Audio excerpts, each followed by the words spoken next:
सरकारी अस्पतालों में 18 वर्ष से अधिक आयु वर्ग के लोगों को निःशुल्क लगेगी कोविड-19 वैक्सीन।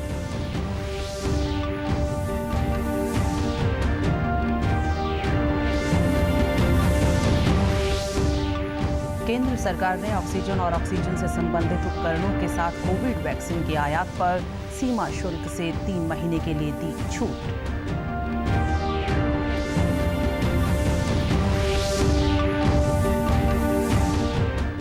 प्रधानमंत्री नरेंद्र मोदी ने राष्ट्रीय पंचायती राज दिवस पर स्वामित्व योजना के तहत ई संपत्ति कार्डों के वितरण का किया शुभारंभ।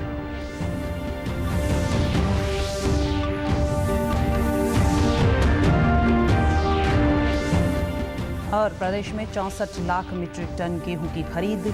प्रत्यक्ष लाभ अंतरण के तहत लगभग 3,400 करोड़ रुपए सीधे किसानों के बैंक खातों में पहुंचे। नमस्कार, मैं रूपा महलावत। अब समाचार विस्तार से। प्रदेश में 1 मई से 18 वर्ष से अधिक आयु वर्ग के लोगों को सरकारी अस्पतालों और केंद्रों पर निःशुल्क कोविड वैक्सीन लगाई जाएगी। यह फैसला आज मुख्यमंत्री मनोहर लाल की अध्यक्षता में आयोजित राज्य स्तरीय कोविड मॉनिटरिंग कमेटी की बैठक में लिया गया। मुख्यमंत्री ने आज एक ट्वीट संदेश में इस निर्णय की जानकारी दी। प्रधानमंत्री ने देश में ऑक्सीजन की उपलब्धता को बढ़ाने के लिए उठाए गए कदमों की समीक्षा बैठक की। उन्होंने जोर दिया कि मेडिकल ग्रेड ऑक्सीजन की आपूर्ति बढ़ाने के साथ घरों और अस्पतालों में मरीजों की देखभाल के लिए ज़रूरी उपकरण उपलब्ध करवाने की तत्काल आवश्यकता है। बैठक में निर्णय लिया गया कि ऑक्सीजन और ऑक्सीजन से संबंधित उपकरणों के आयात पर सीमा शुल्क और स्वास्थ्य उपकर से 3 महीने के लिए छूट दी जाएगी। कोविड वैक्सीन को भी आयात पर बेसिक सीमा शुल्क के 3 महीने की अवधि के लिए तत्काल प्रभाव से छूट दी जाएगी, जिससे ऑक्सीजन और ऑक्सीजन से संबंधित उपकरणों के साथ ही कोविड वैक्सीन भी सस्ते होंगे। प्रधानमंत्री नरेंद्र मोदी ने राष्ट्रीय पंचायती राज दिवस पर वीडियो कॉन्फ्रेंसिंग के जरिए पुरस्कृत पंचायतों को पुरस्कार राशि ट्रांसफर की। इस दौरान केंद्रीय पंचायती राज मंत्री नरेंद्र सिंह तोमर भी मौजूद रहे। साथ ही प्रधानमंत्री ने स्वामित्व योजना के अंतर्गत 4.09 लाख संपत्ति मालिकों को ई संपत्ति कार्डों के वितरण का भी शुभारंभ किया। इस अवसर पर प्रधानमंत्री नरेंद्र मोदी ने कहा कि सरकार हर नीति और हर प्रयास केंद्र में गाँव को कर आगे बढ़ रही है और सभी योजनाओं का लाभ गांव तक पहुंचाना जारी है।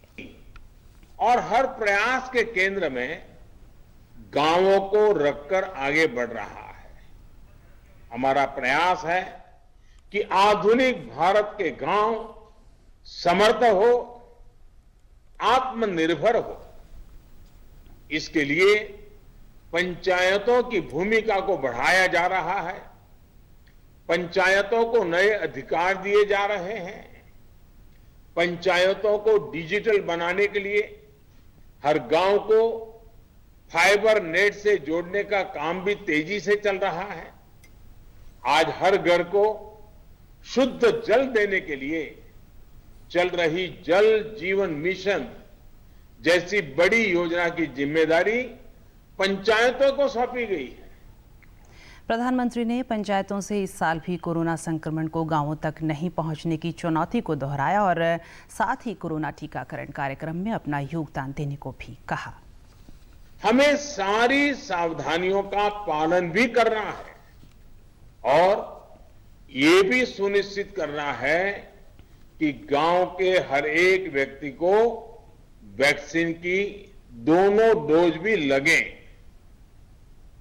भारत सरकार अभी 45 आयु के ऊपर के हर व्यक्ति का मुफ्त टीकाकरण कर रही है। हिंदुस्तान के हर राज्य में कर रही है। अब 1 मई से 18 साल की उम्र से ऊपर के लोगों को टीका लगाने की प्रक्रिया शुरू होने वाली है। राष्ट्रीय पंचायती राज दिवस पर प्रधानमंत्री नरेंद्र मोदी ने आज ऑनलाइन वीडियो कॉन्फ्रेंसिंग के जरिए पुरस्कृत पंचायतों को संबोधित किया। इसी कड़ी में नारनौल में हुए कार्यक्रम के दौरान 5 लाभार्थियों को स्वामित्व योजना के तहत उनकी जमीन के मालिकाना हक की रजिस्ट्रियां दी गईं। कार्यक्रम में उपायुक्त ने बताया कि स्वामित्व योजना के तहत अब तक 186 ग्राम पंचायतों को लाल डोरा मुक्त किया जा चुका है। स्वामित्व योजना के तहत हरियाणा में अब तक महेंद्रगढ़ जिला प्रथम स्थान पर है। ज़िला महेंद्रगढ़ में कुल 186 ग्राम पंचायतों को जो है लाल डोरा मुक्त किया जा चुका है। इसमें 18 पंचायतें पिछले उस चरण में हुई थी और आज जो है बाकी जो 168 हैं वो ग्राम पंचायतों को लाल डोरा मुक्त किया गया है। कुछ 5 लाभार्थियों को कोविड-19 सिचुएशन को देखते हुए आज यहाँ बुला के उनको जो संपत्ति पत्र है वो उनको प्रदान किया गया। लाभार्थियों ने बताया कि केंद्र सरकार की इस योजना के तहत आज उन्हें उनकी ज़मीन का मालिकाना हक मिला है। इस हक से अब वे बैंकों से लोन भी ले सकते हैं।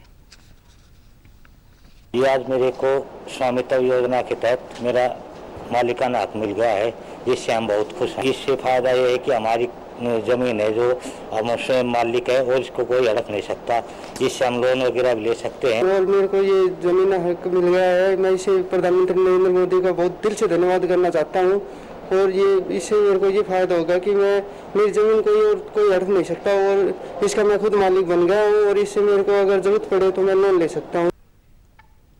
जस्टिस NV रमन ने आज भारत के 48वें प्रधान न्यायाधीश के तौर पर शपथ ली है। राष्ट्रपति रामनाथ कोविंद ने जस्टिस नूतलपति वेंकट रमन को यह शपथ दिलाई। 6 अप्रैल को राष्ट्रपति ने तत्कालीन CJI शरद अरविंद बोबडे की ओर से भेजी गई सिफारिश को मंजूर करते हुए जस्टिस NV रमन को भारत का अगला प्रधान न्यायाधीश नियुक्त किया था। बतौर जज जस्टिस रमन की पहली नियुक्ति साल 2000 में आंध्र प्रदेश के उच्च न्यायालय में स्थायी जज के तौर पर हुई थी। वे 2013 में आंध्र प्रदेश हाई कोर्ट में कार्यकारी मुख्य न्यायाधीश भी रह चुके हैं।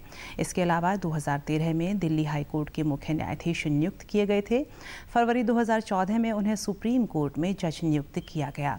सुप्रीम कोर्ट में उन्होंने कई चर्चित मामलों में अभिव्यक्ति की स्वतंत्रता और इंटरनेट पर रोक के खिलाफ याचिकाओं पर सुनवाई की।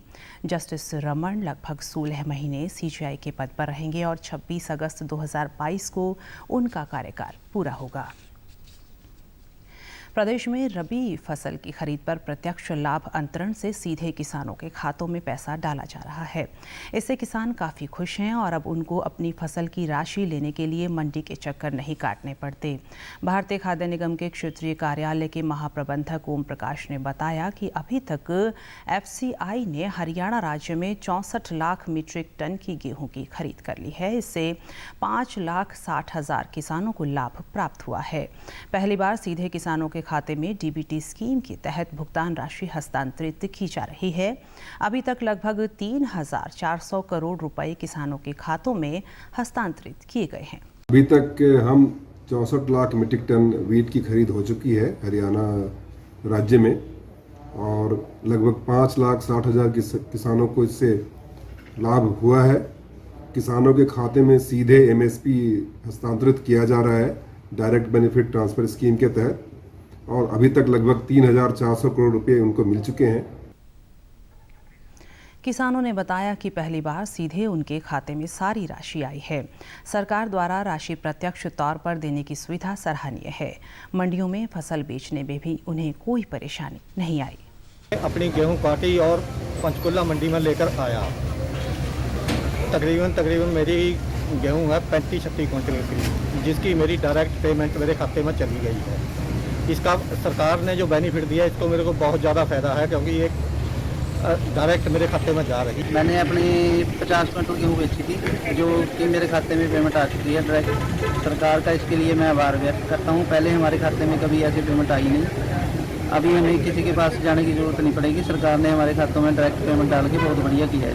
इसके लिए हम अपने घर का, परिवार का, सभी का खर्चा सही तरीके से चला सकते हैं।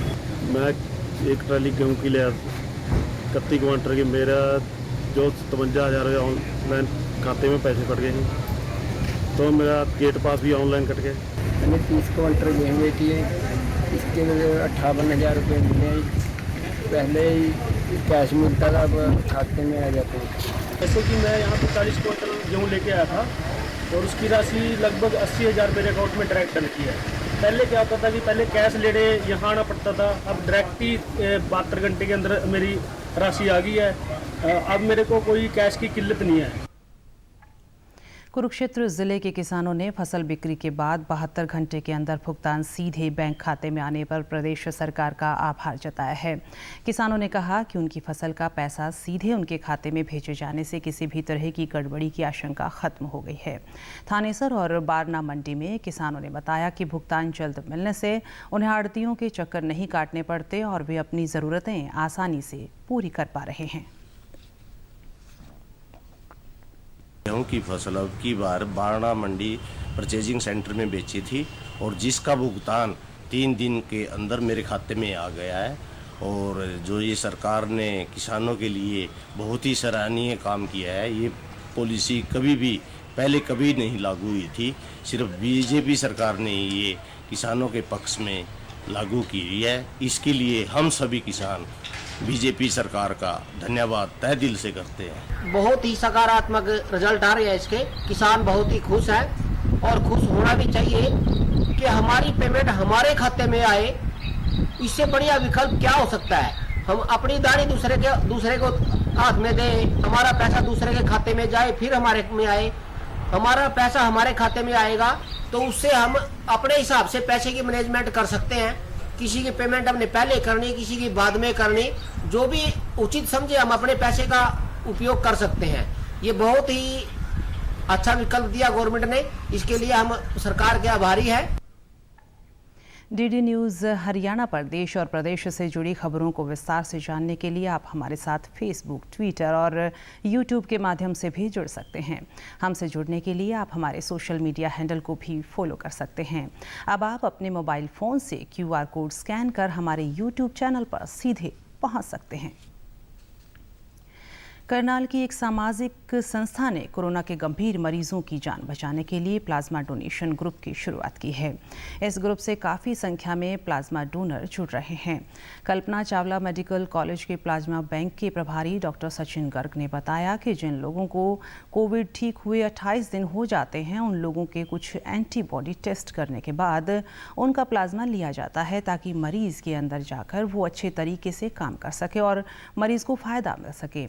अगर एक व्यक्ति अपना प्लाज्मा डोनेट करता है तो इससे 2 मरीजों की जान बचाई जा सकती है। हमें आपका सबका सहयोग चाहिए। मैं चाहता हूं जो भी करनाल में कोविड पॉजिटिव डोनर्स आए हैं और रिकवर हो चुके हैं, उनको 28 दिन हो चुके हैं और वो अच्छी हालत में हैं, तो प्लीज़ हमारे ब्लड बैंक में कल्पना चावला में आइए और आके हमसे चेक करवाइए। हम आपकी बिल्कुल सहायता करेंगे ताकि पेशेंट जो सिर्फ ना करनाल में जबकि करनाल के बाहर भी डिस्ट्रिक्ट्स हैं, उनको भी हम प्लाज्मा प्रोवाइड कर रहे हैं। इसमें सिर्फ सरकारी फीस ही लगेगी आपको। तो आप मेरी सबसे यही गुजारिश है कि आप प्लीज़ ज़्यादा से ज़्यादा आगे आके हमारी हेल्प कीजिए।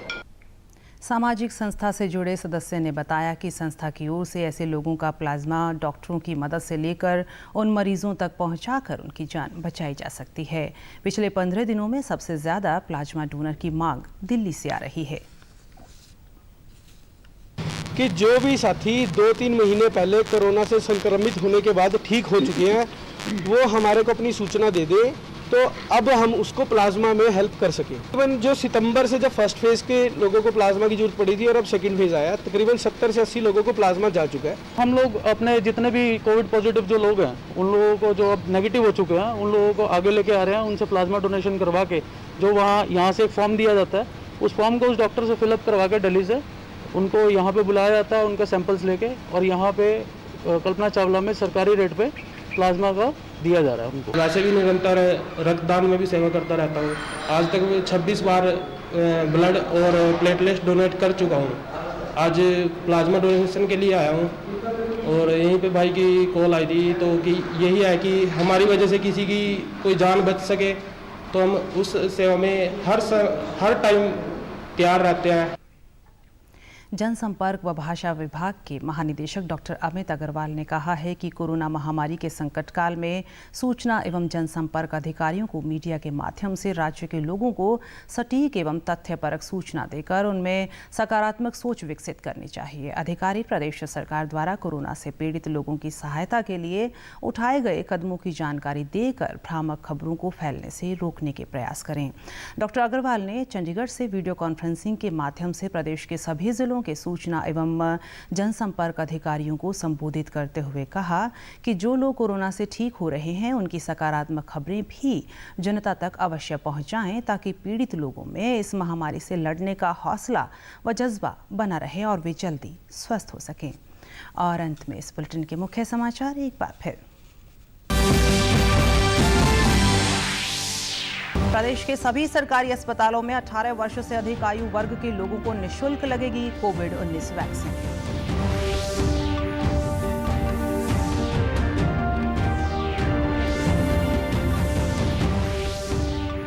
केंद्र सरकार ने ऑक्सीजन और ऑक्सीजन से संबंधित उपकरणों के साथ कोविड वैक्सीन के आयात पर सीमा शुल्क से 3 महीने के लिए दी छूट।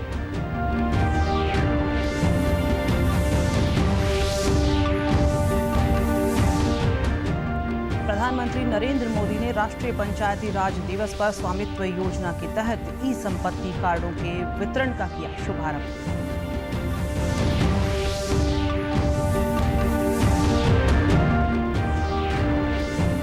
और प्रदेश में 64 लाख मीट्रिक टन गेहूं की खरीद।